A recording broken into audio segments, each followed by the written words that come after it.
Hi, everyone, and welcome to this webinar that we are calling Learn with Producer Hub, AEA edition. My name is Danny Barlow. My pronouns are she, her, and I am the programming director and co-lead of Producer Hub. Um, Thrilled to have you all with us today. Just a couple of things to mention before we dive into the topic at hand. First, for those who don't know Producer Hub, our mission is to provide independent producers and artists at every level with the community, mentorship, education, and resources to create work, realize their full potential, and make lasting contributions to the performing arts field. And today we're doing that by providing an in-depth conversation with our guests from AEA, Actors Equity Association, to talk more about the New York City Showcase Code and the 29-hour stage reading code. As we know, many of you utilize them or may need to use them in your work in the near future. So really excited to jump into this conversation shortly. I wanted to take a moment to do a land acknowledgement because while I am currently Zooming from England, it is 10 p.m. here. We are using the digital platform Zoom for this webinar, which is headquarters in what is now called San Jose, California, on the traditional lands of the Ohlone and Tamian peoples, which feels important to acknowledge because this technology does require land to reside on in order for us to utilize it. And so we would encourage you to learn more about the lands on which you're currently residing in the States if you don't know already. And as we are an arts organization, we would really encourage you to learn more about the Indigenous artists and their work in your community. I'd also like to thank Michael and Beth from All Hands in Motion, who are providing our ASL interpretation today. And finally, I just want to talk about how this webinar will run. In a minute, I will invite our guest on screen, and they're going to provide a presentation around these codes to you so that you'll be listening to that for a bit.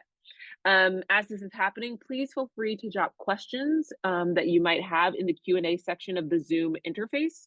So that should be down at the bottom of your screen. It says Q&A. And once we are done with the presentation, I will pop back up and read some of the questions for our guests to answer. So please be sure you use the Q&A function again at the bottom of your screen to share your questions. If you have any technical needs, you can also place those needs there as well, and we will respond to them as we can. All right, and with that, I would like to introduce Timmary Stirling, Senior Business Representative of the Multi-Contract Team of Actors Equity Association, which, if you can surmise by the title, is the union for actors as well as stage managers. So thank you so much for joining us, Timmary. Welcome. I'm going to disappear, turn it over to you, and we'll be back during the Q&A section. Perfect. Thank you, Danny, and thank you everybody to being here. As Danny mentioned, my name is Timmary Stirling. I use she, her pronouns, and I am the Senior Business Representative for the multi-contract team at Actors Equity Association. So I am going to share my screen, and hopefully I do it right. So hold 1 minute, and we'll make sure that it works, and we'll dive into it. So this is going to be basically a contract and code deep dive. We're going to be talking more about the codes, as Danny alluded to, specifically about the 29-hour stage reading code and also the New York City Showcase Code. But of course, I wanted to give you all a little bit more information about exactly who I am. So as I stated before, my name is Timmary Stirling. She, her pronouns, and I work at Actors Equity Association. I'm not going to list all of the contracts that I cover, but you can see all of those contracts on your screen right there. If you haven't learned already, Equity loves acronyms. So you will see all of those different letters put together. So like ERDA, NEAT, etc., all of that. Don't get freaked out by the acronyms. We will always tell you what they mean if you need to know them or if you have a question. But those outline exactly the things that we cover. So Actors Equity Association, or sometimes better known as Equity, you might hear like, oh, I'm Equity, etc., was founded in 1913. It's the U.S. labor union that represents more than 51,000 professional actors and stage managers in the United States of America. Equity, we foster the art of live theater as an essential component of society and advance the career of its members by negotiating wages, improving working conditions, and providing a wide range of benefits spanning from health insurance to pension, etc. Actors Equity is a member of AFL-CIO and is affiliated with FIA, an international organization of performing arts unions. So that kind of covers exactly who we are and what we do. We are located in what we call office cities. So the biggest office city that you probably all have seen or heard of before is going to be the one in New York City, right next to the TKTS booth and to the, I think it's Father Duffy Square. So we're right there. We also have offices in Chicago. We also have offices in Orlando, and we also have offices in Los Angeles and North Hollywood. So no good meeting is good without an agenda. So here's what we're going to kind of cover in this webinar. We're going to compare and contrast. What's a code? What's a contract? Because those are very, very different things. And sometimes they are used interchangeably, but they really shouldn't be when we're talking about utilization of equity members. We're going to talk about where to start, right? We understand sometimes it can feel daunting when you're trying to figure out exactly how to utilize and how to contract or how to utilize codes for equity members. So we're going to highlight, where do I even start? How do I start figuring this stuff out? We're going to do New York City focus because we understand that is the primary function of this main topic. But please do know that we are a national union. So we have codes and contracts that are available for the entire United States. But again, of course, we will focus on New York City, particularly for this conversation. We're going to cover employer best practices. I am not an employment lawyer. I am not someone that can give you, I'm not your consultant, but I can give you best practices about how we have seen situations be very successful or when we have situations that have been not so successful. And then, as Danny alluded to, we will be having a Q&A at the end. So let's get on into it. Code or a contract? What's the main difference, right? So a contract, and this is, I'm not going full super in depth here, but a contract is bargained, which means negotiated. When you think about negotiation, you think about, people sitting at either side of the table and coming together to bargain terms, or promulgated. Promulgated means that the union is basically creating these terms, right? We are not negotiating with anybody. We are just creating a set amount of terms. And these will be the minimum terms for employment, right? For a contract, for an employment contract. So these contracts set minimums for work terms like weekly maximum hours, performances, salaries, benefits, PTO, scope of work, etc. All of that, right? So when we're talking about a contract, we are talking about specifically bargained or promulgated terms for employment on a contract. Now, separately, a code. A code is a very specific set of rules which will allow equity members to be involved in a project without the benefit of a contract. So there will be rules around things like weekly hours, performances, etc., but it is not a contract. And it is not something that we will bargain over or come to terms together on. The code has already been established and it already requires certain things to be utilized, right?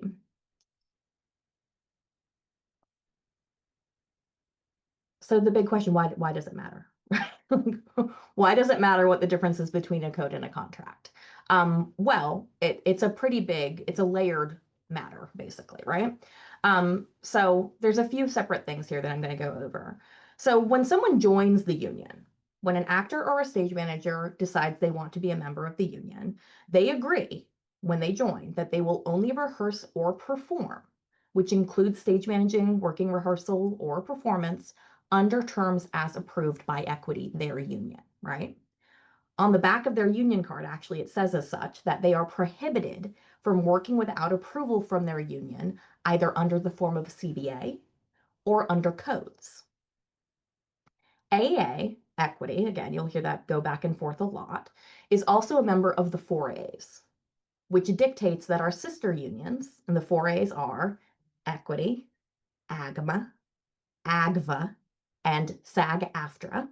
Again, AFTRA was before, which is why it was part of the 4As. Those members must work on the appropriate contract or code whenever they are working at locations that would have been covered by their agreement. So these are what are called our sister unions. You'll also hear them sister unions, 4As, etc., right? Knowingly working on a project that is not operating under approval from these requirements places the member in a possible disciplinary path.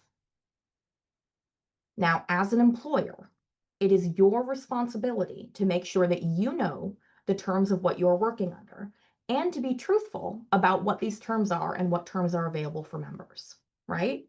If you're a producer working on a contract, it is your responsibility to provide the information about what those terms and conditions are for that contract so the member knows that they are also upholding their requirement to their union that they are only working under terms and conditions as prescribed by equity. Separately on a code, if you're a producer operating on a code, you need to make sure that you are following all of the code requirements and the code responsibilities. So again, that member knows that they are meeting the responsibilities of their membership with their union to not possibly go down a disciplinary path. So that's the reason why it actually really does matter about making sure that you are appropriately on either a contract or a code, and that you'll be very truthful about which contract type or code type you are operating under. So where do I start? Right? I want to do something. I want to talk about getting a contract going. I want to talk about getting a code going. Ultimately, I just want to use members.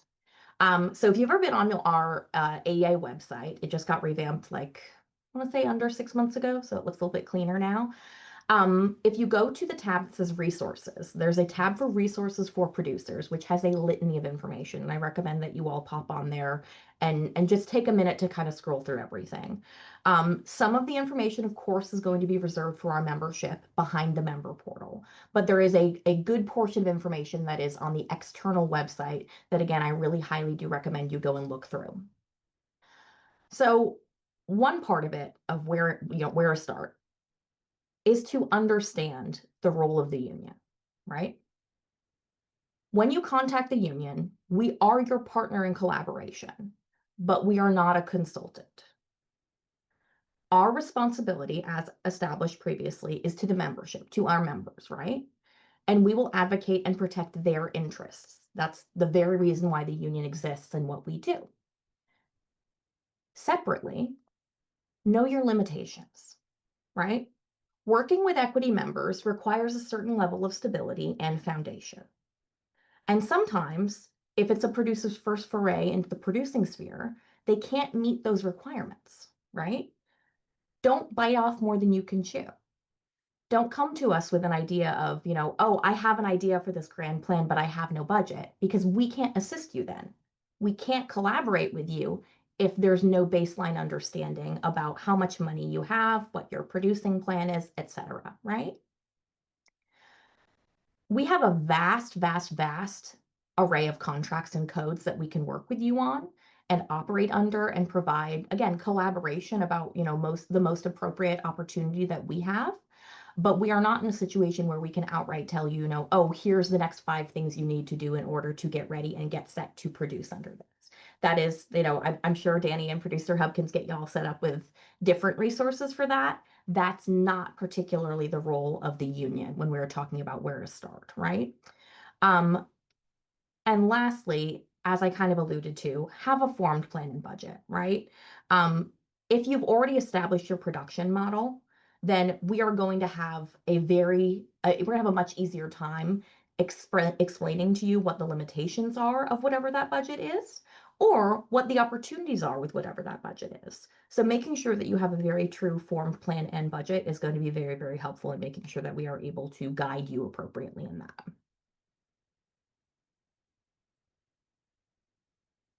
Now, you're about to see a bunch of things pop up on your screen, but I promise you, I will go through everything. So, if you've ever reached out to one of the business reps before, you've likely gotten some form of this breakdown of questions, right? And this is something that we use to basically work as a tool for our business reps to try and navigate what the type of producing model that you're working under and see if there's a situation where you would fit under a code or under a contract, right? So let's just go through it. We'll go through it one by one. So the company name, producing organization, if applicable. Give the formal name, give any doing business as, give any known as, give any previous names, right? This is all so we can understand exactly what your production model and who you are as a producer or who you are as an organization. Company location. Please give us an actual address. I know that's funny that I have to say that, but we have gotten many things that has just said New York. And we're like, great, where in New York, right? Because that does matter. We need to know exactly where the producing organization is existing. Producer's name. This should be a name of a person. We understand it may be an organization that is assisting in producing it, but ultimately there will be one person that is going to be acting as the producer, or maybe there will be some co-producers, right? You can enter in additional names, but it should be one singular name, et cetera, et cetera. It would not be just a reiteration of the company name. Production title, title of the piece. If you do not know the title of the piece, you can say, working title is XYZ. That is fine. We can go off of that, but we do need some kind of title to operate under. Start date for rehearsals, start date for performances, end date for performances. Please give a date.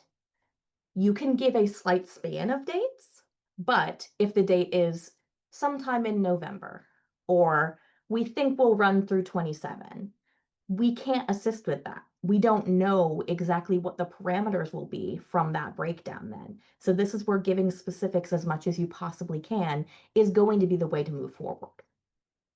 Total number of performances. So you may have heard this before, but equity work weeks run off of Monday through Sunday, right? So that's how we calculate what an equity work week is. So in this one, we'd like you to specify both weekly, so within a Monday to Sunday timeframe, and also the total performances that you will have. So not just the Monday through Sunday, but every grouping of Monday through Sunday, the total number of performances. So that may be like, okay, we're going to have 4 performances per week and 27 performances total. That's fine. Sometimes people also present a calendar and say, hey, it's going to look a little bit non-consecutive. Here's what we're looking at. Totally fine, but we do need to actually know those two very different outlines. Venue name and venue address. So this is, as kind of alluded to at the beginning, the venue name. We know most spaces in New York City have names for their venues, right? And sometimes they even have names for the spaces within the venues. We need to know all of that information. If you don't know exactly what the name is, if you are able to give us the specifications of that space, you can say, I'm making up a space, the space doesn't exist. Theater 777, the small space with 15 seats. We can try and see if we have information about what that is, but the more information you can give us, and preferably the name if they have it, is the best. Maximum venue seating capacity, highest overall occupancy for the venue. I beg of you, I please beg of you, do not lie. This is one of the number one things that comes up about instances where we have had producers that have had either drastic penalties that have been required of that information. We've had to withdraw approvals for codes because the information was not accurate and it was knowingly not accurate. You can find this information from your venue. They will be very forthcoming with you. You can also find the information even from going there and seeing what the fire marshal has dictated for what the actual occupancy is for that space. I beg of you, if you take nothing else away from this webinar, it is please do not lie about seating capacity and seating venue and maximum occupancy within a space in New York City. Has the producer produced under an equity contract previously? Now this is where this remember, right? Contract, not code. Have you produced under a contract? And if so, which contract was it? That goes to the next one, right? If so, what type of contract and approximate date? Do not assume that we know. We work with a vast number of producers and a vast number of contract types. So there is no way, even if you were the best person that I've ever met in my entire life, there is no way that I will remember 3 years ago, you produced something on the mini contract at Theater Row, right? So that's information that you will need to outline in here and say, this is exactly when I worked and what contract I worked off of. How many AEA members will be involved? This includes stage management. So I'd like you to keep in mind when we're looking at these things that we are looking for specificity when specificity can be given. So it could be something like 3 actors, 1 stage manager, 1 ASM. Or it could be something like 5 actors, 1 stage manager, 2 assistant stage managers. Fine, doesn't matter, as long as you've dictated exactly what the breakdown of those people are. Total number of individuals in cast, equity and non-equity. Again, includes stage management. And you would then break it down. So you would say, okay, total number of people, 15 actors, 1 stage manager, 3 assistant stage managers. And now you've already highlighted to us how many equity members will be involved in that, so we can correlate the two. You don't need to break it down again, but we do need those 2 very specific data sets to be able to provide information to you. Now getting into the budget part, right? What is your total production budget, approximately? Please provide a number. Again, it can be a short span. It should not be a span of 65,000 to 1 million. That's not something we can work with. But if it is, 55 to 75, okay, we can work with that. We can break down some options for that. What is your organization's annual revenue when applicable, right? So if you are an organization that has an annual revenue, we expect you to be able to know that and to provide that information. If you are an organization that does not have an annual revenue, you can say not applicable. This is the one place I will say it's okay for you to say not applicable. Will there be a public audience? Now, public audience means they were not specifically invited to come, right? Public audience, when you think of the word public, is, anybody, Joe Schmo off the street can come in and see the show if they get a ticket. Private audience could be invited only. It could be, specific investors. It could be only design team. That's very different than a public audience. Then the last one, is this a benefit or a fundraiser? If you have to answer, I don't know, the answer is probably no. This should be a pretty clear yes or no answer. If you have additional questions about whether or not you think that something could be a fundraiser, I recommend picking up the phone and calling one of the business reps. But if you are wishy-washy on this, just breaking it down, it's probably going to be a no. Now, I've highlighted them here. I'll also make sure that Danny has the information to present later. But the appropriate business representatives currently in the New York City office are as follows below. So the codes in New York City, so Showcase Code and 29-hour stage rating, go to Megan Makoviak. She is the individual who will be handling all of the application information and enforcement for those codes. Now, if we're talking about contracts, the vast majority of contracts that will likely be in the sphere of what we're talking about today is going to be one of the off-Broadway contracts. So that would be either Maria Cameron or Lindsay Feldstein. But in all likelihood, if you're going to be getting something like this breakdown or dealing with questions about codes, it's going to be going to Megan Makoviak. Once again, I'm going to keep harping about this, right? Know the difference between codes and contracts. It's very, very important. And the nomenclature that is used when we're explaining things to members is also very, very important. Now, on codes, there are no exceptions. No exceptions will be granted. No deviations will be permitted. Please do not misconstrue a code for a contract. Again, I guess I said 2 things about don't lie about seating occupancy and remember the difference between code and contract. Because what happens, as I alluded to on the possible, non-successful situations for producers, is the following. If we are made aware of the fact the code is not being adhered to, these are the requirements that is basically outlined of, the responsibility of being a member. Members are required to, number 1, remove themselves from the project if it's code. Directly remove themselves from the project, regardless of what period they are in within the production. And 2, contact equity. Upon confirmation of any such violation, Equity, we as equity, so meaning Megan Makoviak and myself as staff, we have no other option but to advise our equity members that are still involved to remove themselves from the production and for equity to withdraw our previous approval for the usage. Now, please don't misconstrue our answers to requests for deviations or amendments to being cold or to equity being difficult to work with. That is not the situation here. We are literally bound by the requirements and enforcement of the code that we cannot amend or change any aspect of it. It is what is on the page or it's not happening on the code. Now, separately, contracts have a little bit more flexibility, right? Contracts, you have to meet the minimum requirements, as we've kind of dictated before, but there are small areas that are open to negotiation or needing to be bargained due to the underlying contract type, right?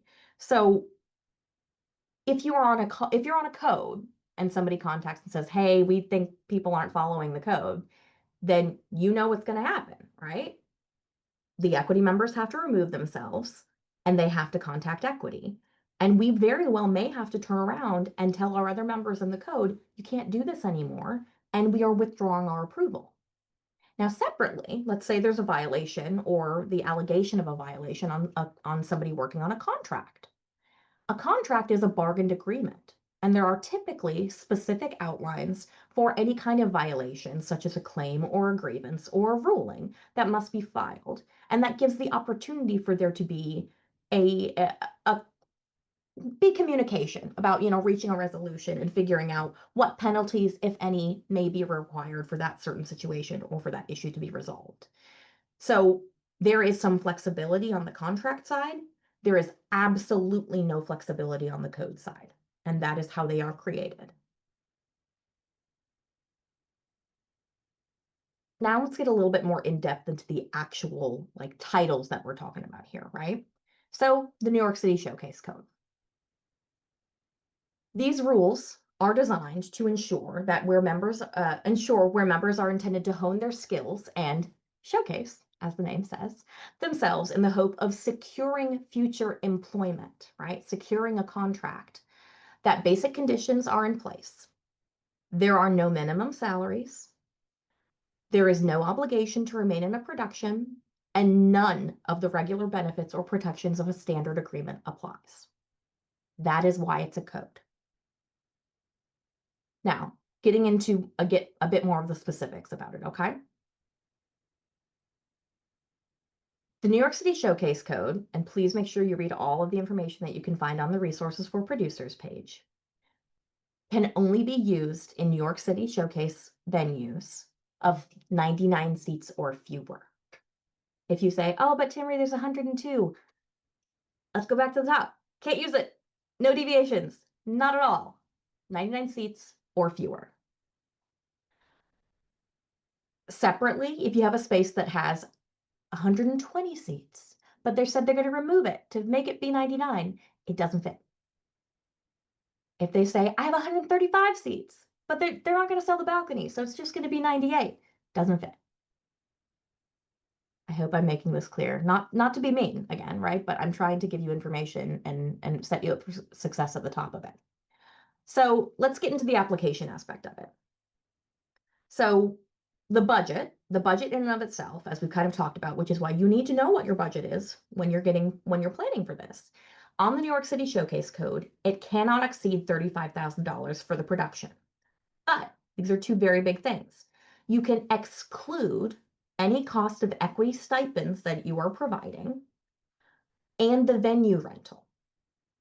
The venue rental, we know, is usually a pretty hefty piece of the package, right? So when you get rid of that, sometimes people are able to recognize and say, "Oh, I actually do hit within that 35,000. So I'm good to go on the Showcase Code." Now, separately, check your distinction. Know what kind of producer you are. And I'm not getting meta here. This is actually, there are definitions about exactly what kind of producer you are, right? Are you a single unit production? That is one that is presented by an individual or a group without benefit of an organization which survives the production, right? Then there's another one, a non-funded seasonal producer.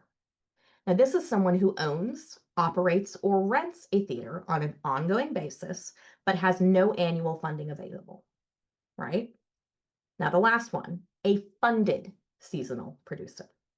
Now, that's someone who owns and operates or rents a theater on an ongoing basis and is either funded, either monetarily or funded in kind on a partial or annual basis. If you are a funded seasonal producer, so that last version, you must have an annual gross income of less than $200,000. And you must be able to provide the budgetary information and proof of that because we will have to check. You also have to have proof that you have rights to produce the piece. Now, from some of the bigger licensing houses, you might get like a formal packet, right? That you get rights to produce something. If it's going to be a new piece that might not have any aspects of a licensing house attached to it, and you're like, my best friend wrote it. We do accept an individual, a playwright, contacting via email and saying, hey, this individual has the rights to present this piece. That is okay. Don't let that deter you from operating on the showcase code if it's a new piece or something of that ilk. You also need to have proof of volunteer accident insurance. That is something that you will need to get through collaboration of another consultant. We cannot provide you with names of individuals. We cannot provide you with names of individuals that are of corporations that have worked with us in the past. But you must have proof of the volunteer accident insurance. Now, if you're outdoor, you're going to need to send us all Parks and Rec permits. And keep in mind that if you're outdoor, you also have to make sure that you are adhering to that maximum capacity of 99 or fewer. We have had some individuals that have said, oh, we'll be in Central Park and we'll make sure that we're not letting so and so amount of people into our small area. But the reality is that anybody walking their dog can come and just, sit down and see the show. That doesn't fit. So there'll have to be some aspect of maintenance of that cap of 99 if you are also outdoor. Also, you're going to have to give us the contact information we need, right? So that's going to be information for you, information from your primary contacts, information for workers' comp, or not workers' comp, information for the accident insurance, information, all the information you can think of. Assume we want it. If there's something we are missing, Megan or myself will reach out to you. But please at least make sure that you provide information about the producer entity, the producer individual, and also the information of any individuals we should contact if that individual is not available. Now, please make sure you read the code in its entirety, as I've said, so you know what's required. But there are other documents that, of course, are going to be required for the showcase code. The signature page, which I don't want to correlate it to a contract because, again, as I said, not a contract, it is a code. But the signature page in and of itself is a way that we confirm exactly who was involved in the showcase code. And that signature page has to be received by equity by the end of the first week of rehearsal, right? So if you start rehearsal on a Friday, that means we need to have that by Sunday. Because remember, equity work weeks, Monday through Sunday. The program, if there is one provided, and there has to be some aspect of it within the showcase code, you have to send that to us by the first performance. Now, that would be the first actual performance, not a dress rehearsal, the first actual performance. We need to have a copy of that. And then the final expense report. This is, making sure that we have everything lined up perfectly, has to be submitted 10 days post the final performance. I'm going to give you, as I promised you, some showcase reminders. Number one reminder, you cannot require any type of financial contributions from equity members. None. Rehearsal period, so the actual period of rehearsal, cannot exceed 128 hours over 5 consecutive weeks. Now, the rehearsal, as dictated in the code, is at the member's convenience. So unlike a contract where it says, the individual will be available for 7 out of 8.5 hours on 6 out of 7 days. That is not dictated in the code. The only thing that's dictated in here is the 128 hours over 5 consecutive weeks. Moving to performances. Excuse me. Performance period cannot exceed 4 consecutive weeks. The performances cannot happen only on weekends. 50% of them have to be on a weekday. So when you're planning your performances, make sure you're planning that in the calendar as well. This is a big one. Media is not permitted. Not at all. If somebody comes to you and says, hey, I really want to do B-roll footage, I want to put this up on NBC, it's a hit, not on the code. If that's something you're interested in, you can contact us. We can see about moving you over to a contract, but on the code, media is not permitted.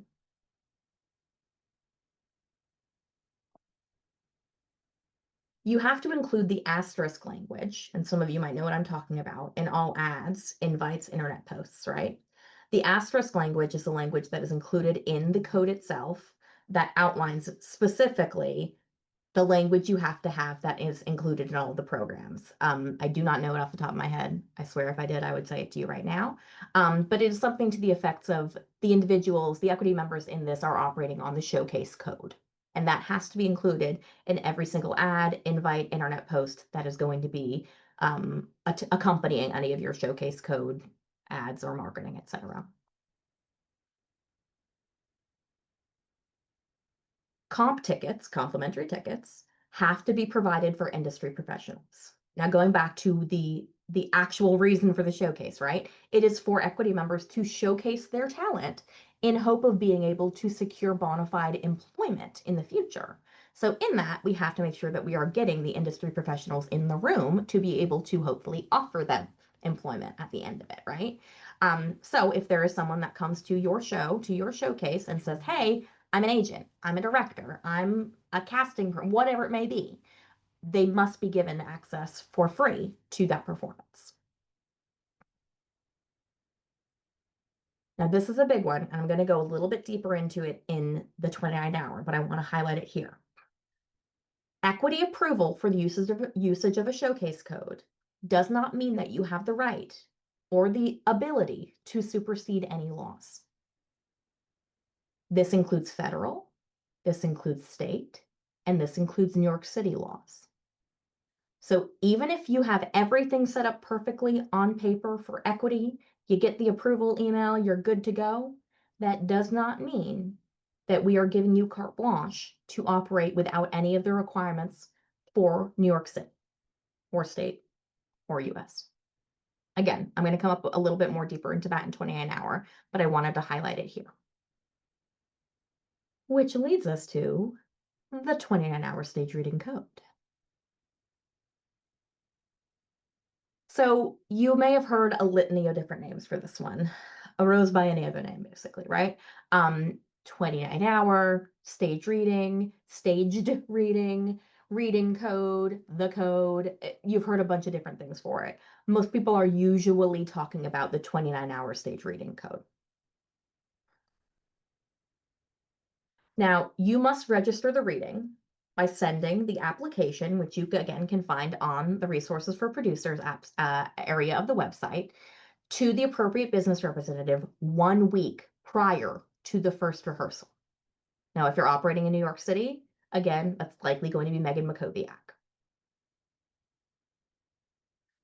Now, 29 hours is 29 hours. Not 14 hours for this person, not 28 for that person, not 16 for this person. It's total hours spent on the project, including any pre-production by the stage manager. So we've had some people come to us and say, okay, yep, it's 29 hours, but Timmary did 15, and then we had Danny did 23. And I'm like, wait, how many hours happened? And they are misconstruing that breakdown. The 29-hour stage reading is inclusive of all of the hours spent. So please keep that in mind when you are opting for a 29-hour. I know that all came up once, but I promise I'm going to go through all of it. Now, there's a maximum of 14 days that you can use on the 29-hour, right? So all of the work has to happen over 14 days consecutive, and there can only be 3 readings.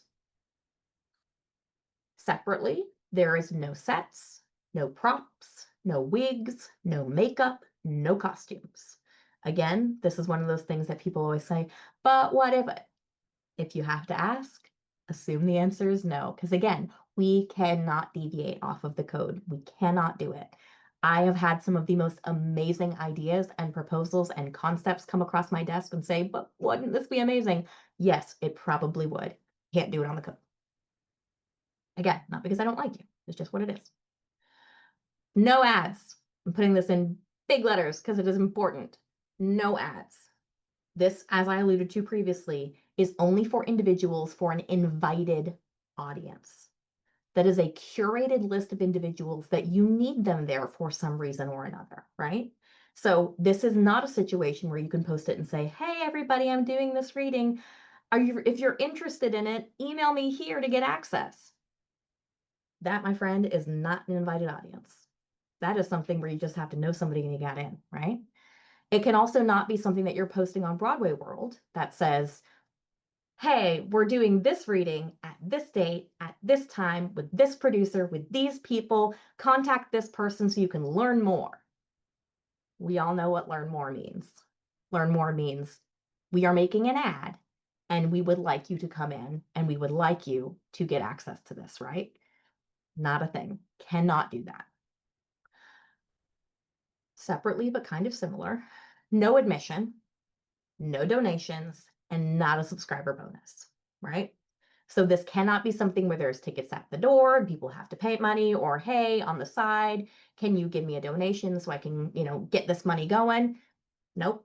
That inherently would violate the terms of the code and could not operate on the 29-hour stage reading. This is not for backers. Now, a backers audition is something completely separate. I'm not going to get into that here, but maybe if Danny liked the way this is going, maybe we'll go in that later. But this is not a backers audition. This is a situation where we've typically said it's usually something for an individual or for a producer or for an organization to get something up on its feet, right? To do a reading, as the name implies, to hear it for the first time, spoken by individuals, to see what it might look like moving slightly through the space, right? This is not a situation where we're trying to say, hey, we have a fully fledged production we're going to put on in 14 days and 3 performances. That's not this. That, my friend, goes on a contract. Now, minimal staging. I know this might, for some people, be like, well, what do you mean by minimal staging? I hate to use any kind of correlation between the federal justice system, but I will say this. You will know when you have exceeded minimal staging. Our members will also know when you have exceeded minimal staging. Don't get to the point where there's even the question of exceeding minimal staging, because then again, let's go back to what happens when a code has been violated. You do not want to have to risk the opportunity for individual members to be told that they cannot be involved in the production and they have to remove themselves from the production because you wanted to add more staging for something. Don't cross that line. It's just not worth it, in my opinion. No memorization. That means it's book in hand or book on stands. This also does not mean that there's an email that goes out ahead of time saying, hey, if you could memorize, that would be great. That is another thing. We have gotten our members that have reached out to us and said, hey, I know it's supposed to be book in hand, but this producer is pushing me to be off book. Doesn't fit the code. And then we've had to move forward off of that other opportunity, right? So I say this all not to be the bearer of bad news, but to honestly give you tips to be successful in this. There has to be reimbursement for expenses. So as we stated about, what the difference between a contract and a code is, the code requires that you reimburse them for expenses that were paid in relation to the work that they were doing in the show, right? So typically that will be something about, any kind of transportation reimbursement. Let's say the stage manager had to get a binder, or they had to get, they helped pick up some props somewhere and they used their car, they need to get some gas stipend, something like that, right? You can also have a separate agreement with them that you will pay them separately. That's fine. We are not going to get into that situation. That is not what the code dictates. We do not require that. Again, No media. Media is not a thing on the codes. I think y'all all have recognized that on that aspect of it. It is, again, to get it up on its feet and to see it for the first time happening, right? Um, ADA compliance. ADA compliance is very important. I'm sure we all share the want and the hope that our industry can be the most inclusive that it possibly can be. So as such, we need to make sure that the spaces that our members are being, well, they wouldn't be employed on a contract in this instance, but the places that our members are frequenting are in line with ADA requirements to make sure that individuals have access. And the last one, it cannot have been registered within 6 months as a reading. So if you've done a reading of something, let's say you did it yesterday, it just ended. The clock starts ticking from the first day of rehearsal, right? 6 months from now, you can apply again. And between those 6 months, you will not be approved. So make sure that you're keeping track of when that date started. Now, I told you I was going to bring this up. Here's the big part. Nothing contained within the terms of any internal membership rule. So that would be showcase code, stage reading code, whatever it may be, should be construed to absolve any producer or employer of their obligations under any applicable municipal, state, or federal employment and or labor law, including, but not limited to, classification of employees, the applicability of minimum wage, and workers' compensation. I have had individuals, I've had producers reach out to me, um, and there's everything right, equity considered, right? All the budget was in line. They had all the information about, we didn't take any ads, we didn't do any media, et cetera, anything, but they missed doing something that they had to do for the state or for the city. I do not wish that upon folks. So please make sure that you have all your ducks in a row as far as being an employer and being an employer specifically in the entertainment industry in New York City, because it is very closely watched. So I say that to say, the stamp of equity approval, of course, is very important to make sure that you can utilize our membership, but you also have to meet all the requirements of being an employer in New York City. And those are different than being an employer in New York State, right? You have to make sure that you're looking at those very specific requirements. And again, we are your collaborator in that, but we cannot outline for you exactly what you have to do. So I definitely recommend using your resources to figure out what those steps are to be in line and be in compliance with all of the laws. Now, I'm going to do a little bit of a focus on New York City, just to give you a little bit of an update on exactly what contracts would be usable. I'm not going to go deep into that. That's not what this webinar is about, but I wanted to at least give you the names of some of the things that you might hear if you are too big for a code, if you want to move to a contract, or if it's something that you get into a situation where you're like, hey, what do I want to build towards, right? So the contracts available, again, we are a national union. There are multiple contracts available across the nation, but specifically in New York City and specifically in relation to this kind of contract type, these are some options I wanted to bring up to you. So the mini is in relation to the off-Broadway contract. It is a mini version of the off-Broadway agreement. It is for theaters up to 99 seats. So you see the correlation between Showcase and mini. A lot of folks go back and forth between Showcase and mini. The off-Broadway agreement. Of course, you all have heard about the off-Broadway agreement, right? Also, the transition agreement. The transition agreement, as the name implies, is for theaters that are transitioning to becoming an off-Broadway agreement. The LOA NYC, you see our acronyms, which is Letter of Agreement, New York City. So the letter of agreement, again, refers to the baseline terms of the off-Broadway agreement, but similarly to that of the transition, it is used as a growing tool, right? It's used as a tool to bring folks technically and hopefully up to the off-Broadway agreement. The TYA, Theater for Young Audiences. As the name implies, it is productions that are specifically created, amended, or crafted for students, for children, right? URTA, the University Resident Theater Association. That is for theaters which operate under or in the auspices of a professional training program at a university. I'm not going to go too deep into this because there's a lot of if then whens about the IRTA. But if you're operating under the confines of a collegiate environment, please reach out to me. I'm more than happy to give you a little bit more information about what that contract type looks like. Production, some people may hear production and say, what are you talking about? That's the Broadway contract. It is known as the production contract. Also, the independent development agreement. That is an agreement that has different tiers for different levels of development work, right? So sometimes we have people that come to us and say, hey, I've done the 29 hour, I've done the showcase, I need more to develop the work. Like I need more things to do. And the independent development agreement has been very beneficial for those individuals.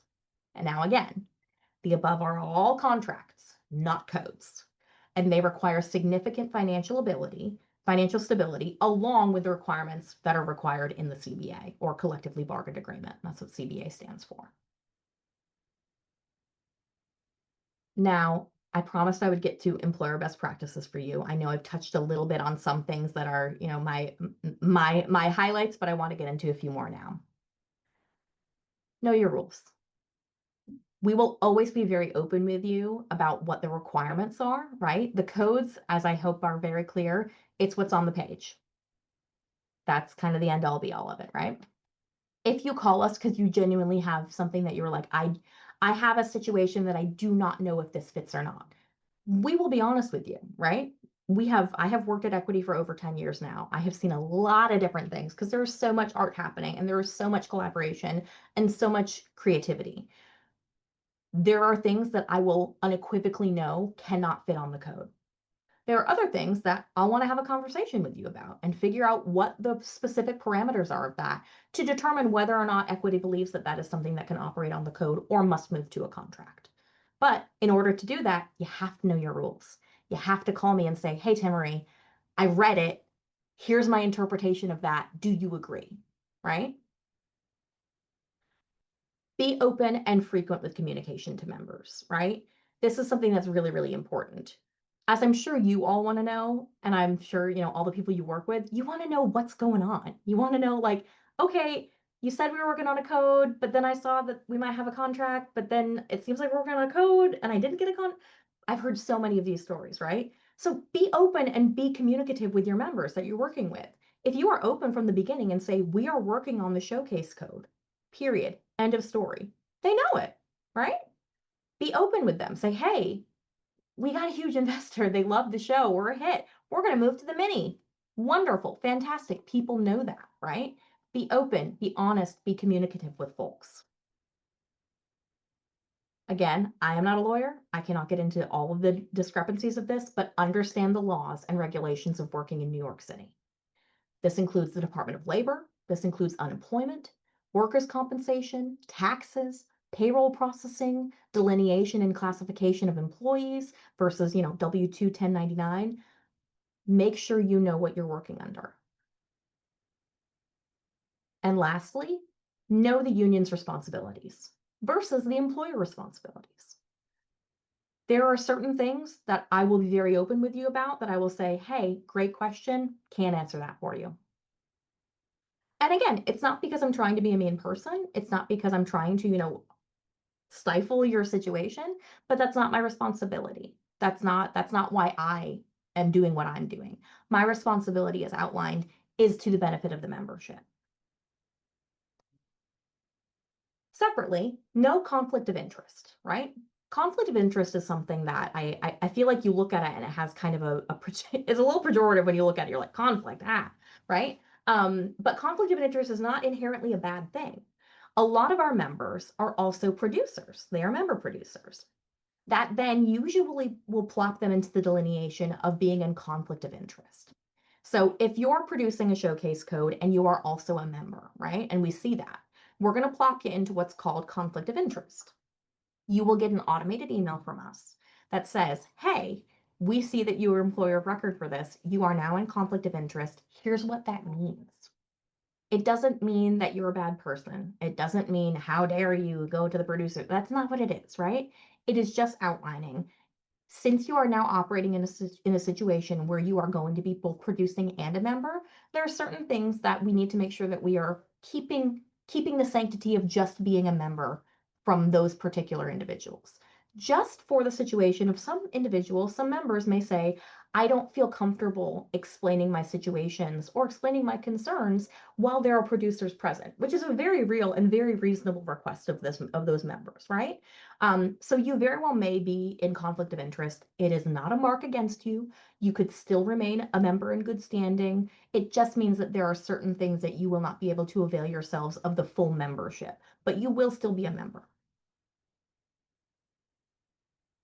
Now, lastly, organize and document, right?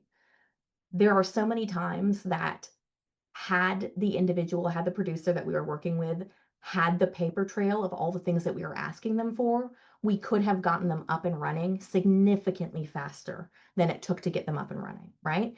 And then we had to work with, they missed a day of rehearsal or they missed a performance, all because they couldn't get their stuff ready, right? And we don't want that to happen. We want you to do your show. We want our members to be showcasing themselves. But if you do not have your things as outlined before, have all of the application materials ready to go and have those answers ready, it's probably going to slow things down. So make sure that you are organized and highly documented for everything so we can make sure that we are here and available to help you. And that is the end of my presentation. You're going to plop up here. Here is my contact information. I'm best reached by email just because I am constantly in meetings all day. But it is T Stirling, and Stirling like Scotland, not like the silver. So STIR at actorsequity.org. And I'd be more than happy to chat with you. Thank you so much, Timmary. I know that was a lot. I appreciate it. But very in depth and hopefully really helpful to the folks who are listening either now or in the future.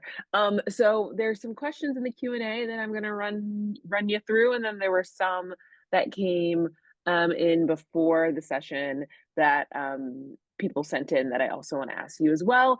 We'll get through as many as we can, and then we'll close up. But okay, so here is a question. For 29-hour reading, does no media mean it can't be represented on one's resume or website following the conclusion of the reading? Like, can you list it on a resume that you did You this? can totally list it on a resume. That's fine. Yeah. When we're Okay, talking about no media, we're saying like picture, video, audio, etc., things like that. But if you were involved in something, you can 100% put it on your resume. great. Along the same lines, someone asked if we do media that does not in any way include AEA members, is that okay? I.e., photos of the theater itself without actors or stage managers. Um, Likely, I probably have to know a little bit more about the specifics of what that is referring to. But if you're saying like, hey, I'm just posting a picture of the theater that I'm going to be doing a show in, that's fine. I don't have any concerns about that. But I think I'd probably want to know a little bit more about the specifics to be able to give you a very clear answer for that. Yeah. Great. Then there was a question that was asked about the like when you're filling out all the information to send in. The question was, is there a reason why you don't ask who the general manager is, as they're often reaching out on behalf of the producer? Is there a spot to note that? So when you're saying that you need like a specific individual, like one of the questions is like, because the GMs often find themselves filling out this paperwork, is there a place to note that? Or yeah. Yeah, I mean, typically we usually, if that's the individual that has been filling out the information, we will inherently understand that that's someone that's operating in the general manager capacity, right? You don't have to inherently put that in the operation application because the general manager isn't going to dictate the appropriate contractor code type, right? If it's just about the primary contact, we will assume that whoever is emailing us is the primary contact. Got it. So you're not necessarily using that individual producer listed as the contact. It's just Not for the, necessarily. No, no. okay, Yeah. great. Answer that. Can you, just while I look through these other questions, can you just share what AGVA and AGVA are? I think people probably know Yeah. SAG and equity, of course, but I know some less the other two are less familiar to Yeah, folks. totally. And I apologize to any of my AGMA or AGMA siblings if I get any of this wrong because I don't work there. But Mhm. AGMA is the American Guild of Musicians, and then AGVA is variety artists. So AGVA, again, as I understand it, would be for things like the Rockettes, variety shows. Think about that. AGMA is more about opera, dance, ballet, etc. Great, wonderful. Okay, there was a question that said, does a public audience need to have paid for tickets? So if there's a public audience, do those public audience need to have like paid something for their tickets? I'd have to know the specifics to be quite honest with you, because that very well may be a situation where it would be better suited under a different code type then if it's Mm, operating like that. But yeah, this is not me trying to skirt the answer, but I wouldn't want to give the wrong answer in that yep, particular. Yeah. great. Okay. Do AEA actors need a contract or permission from Equity to participate in community outreach programs that include stage readings? I'm going to answer with a blanket answer, but know that if you have a specific situation that you want to reach out to me about, again, happy to chat. Um, I would say yes. If anytime somebody is stage managing or rehearsing or performing, they have to operate under a contract or a code as approved by Equity. Great. Um, uh, and along the same lines, I feel you're going to give a similar answer. There was a question that said, does every production, uh, yes, does every production intending to follow the 29-hour code with at least one Equity member involved need to formally register with Equity? Are there any exceptions? No, if you have even just one person, there must be an application submitted and it must be operating under an appropriate code or contract. Great. Um, let's see other questions. Okay, someone asked about a site-specific production in a U-Haul truck, which will obviously be parked and not moving during performances. That they'll park on some specific streets in the city. What contract slash code would this fall under, and how do we list the venue? I always say I've thought I had been asked every question that I ever asked, right? That again, I'd love to hear more specifics about this because I think that there's probably a lot to unpack there. Um, yeah, I'm gonna before I ramble off things that are not gonna be helpful, please email me. I'm very interested. I'd like to, my curiosity is piqued now at this point. Okay, great answer line. Let's see what else. Um, yes, there was a question about um requirements around dressing rooms and numbers of bathrooms for Showcase Code weren't a part of the reminder slides. Are these not sticking points for Equity? Well, yeah, Um, everything in the code has to be followed, right? So if I didn't highlight it here, it's not because it doesn't have to be followed. It's just because it wasn't something that I wanted to highlight in this particular outline. But everything in the code, treat that as the code Bible, right? Like you have to fit every single thing of this or it does not fit.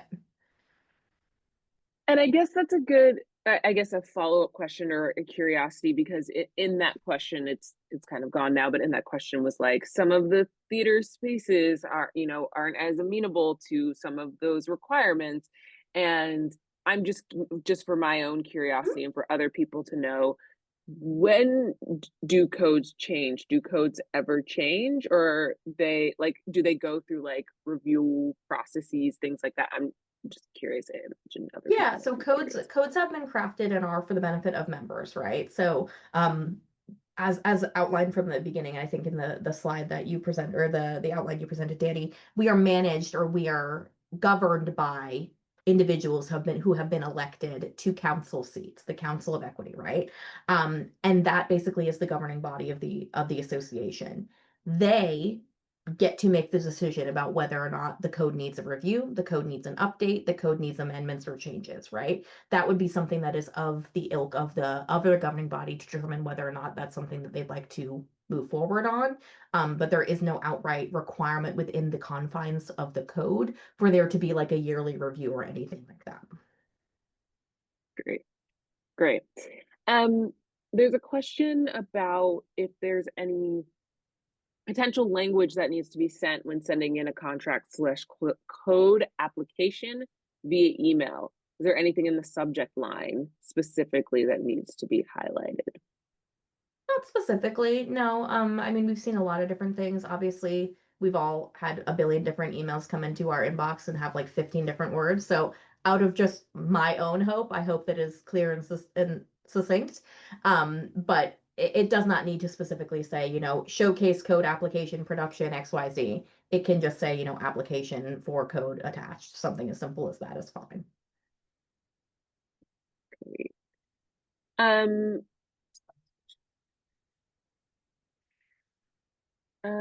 let's see. I don't, do you want to, someone asked about what a backers audition is. Do you care to share what that is? Had Um, had I be prepared to go into the backers audition, I would. yeah, But again, if you have questions, reach out to me again. But the backers audition, I could do a whole other webinar on that. great.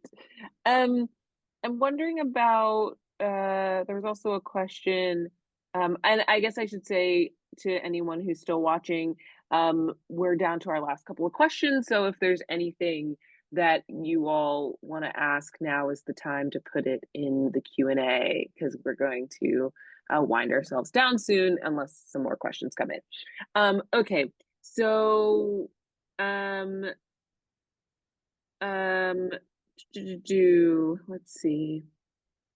Yes. Okay, yes. Showcase code limitations for paying creative members the same as paying equity. So I guess the question is like, is there anything that is dictated in these codes around folks who are kind of out of equity's jurisdiction for any reason? Yeah, no, that's a really good question. That means somebody has read the code. So there is a specific requirement in the New York City Showcase Code that dictates that creatives, right? So anybody that you would fit into the creative bucket cannot be paid more than the equity members involved in the production. Mm, So if that means that you're paying the director $7,000, you're gonna have to pay the equity member $7,000, right? So that's part of the budget application when you go through the actual code and all of the other aspects that you have to present. We will be looking at that budget and being like, hey, you got to make sure the equity members are being paid at least the same amount as the creatives. great, great. Wonderful. Okay, well, I think that those are kind of all the questions that feel like relevant to this specific conversation. And I'm wondering, I guess there's one final question that I will answer and outro us. But Timmary, thank you for so much for your time and really digging into the finer details. And I'm wondering if there's like any last piece of advice or something you would like to say to those who are listening before we hop off here. Yeah, Um, I think I really appreciate coming here. Thank you again, Danny, for inviting me. I think it's anytime I can dispel either rumors or mystery about the code process, I'm always happy to do that. I think the one thing I would say is we want to be there to create the work for our membership. We want there to be, continuing opportunities. So I hope that when there is any kind of, I don't want to say conflict because that means that we're going to be fighting, but anytime there's a disagreement of, exactly what's going on, please do not take it personally. It does not mean that I think anybody is a bad person or I think your art is bad, right? That is not the situation here. It really is my responsibility is to my membership. And that means that I have to make sure that I am fitting everything into those confines. And your responsibility is not to my membership. I recognize that. I understand that, right? So there's always a way forward. We can always figure out a way forward. I'm happy with my team and how much we always, try and collaborate to find ways forward. But please don't hesitate to reach out. Even if the answer is no, you still know the answer, right? Which is at the end of the day something that you need to move forward. So I really appreciate it. I hope people got something out of this, and happy to be here. Great. Thank you so much. And just to close this out, someone asked, said they'd be interested in a follow-up about what it takes, that takes us through what producers should be keeping in mind for each contract. Will there be a follow-up seminar? And I guess I'll just respond by saying, like, I appreciate that there's more interest in this. And so we'll take that into consideration as we think about like other sessions like this. And we did one with SDC and now we've done this one. And so just thinking about some in the future, being able to hear feedback about these sessions and what you all have appreciated and other things you're interested in are really helpful. So that leads me nicely into my intro, which is thank you all again for joining us. We're really excited to be ramping up programming at Producer Hub. We have some more stuff coming in 2026, so please feel free to sign up for our newsletter on our website and keep an eye out on our socials. We have an independent arts producer mixer in New York City on December 3rd, and you can sign up for that in our link tree at linktr.ee/producerhub.org. Also, if you're interested in learning about other topics or there are other topics you're interested in hearing about, you can email us at info@producerhub.org. So as we start to build our programming, it's really helpful to hear what folks are interested in. Also, just feel free to follow us on Instagram at producerhub.org, spelled out, and LinkedIn. And more programming will be announced there, as well as our mailing list, which again, you can sign up for at our website. Thank you all so much for attending, and I hope you have a wonderful rest of your day. Bye, everyone. Thanks, Timmary. Bye. Bye.